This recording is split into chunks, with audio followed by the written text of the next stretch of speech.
In the year 2014, Google came up with a device that allowed us to experience virtual reality without losing a ton from our pocket, and that was none other than the Google Cardboard. But it was a bit hard to assemble. So in the IO 2015, Google announced a whole new model and design for the Cardboard. They also talked about the two new concepts that they had been working on with their virtual reality department, and they are Expeditions and the Google Jump. We'll dive into each of these concepts one by one. This is me Shivain from Tech Now, and let's get started with the video.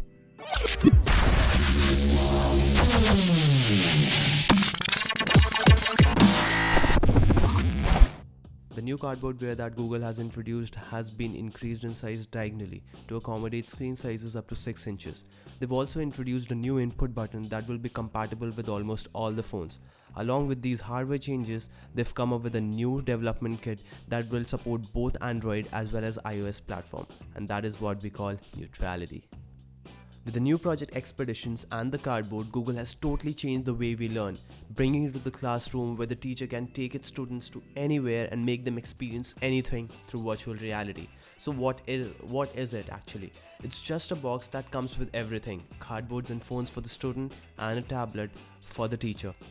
And all these devices are synchronized in a way that whatever the teacher wants its students to experience, she can simply open it on the tablet and the students can experience it through virtual reality.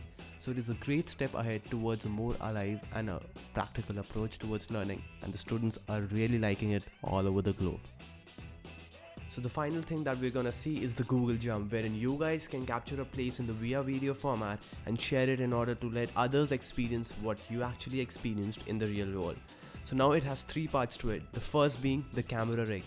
The camera rig is actually an assembly or an array of 16 small cameras that are set all around the circumference of the circle and can capture a landscape in the VR format.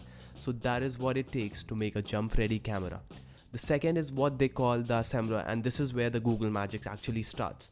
It is an algorithm that takes in 16 independent camera clips and uses a lot of computational power and vision, along with computational photography techniques to convert these 16 raw footage into one single frame of VR video.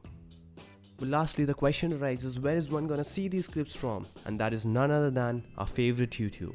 So guys, this is all we have to share about virtual reality and how Google is putting its first step forward in this field.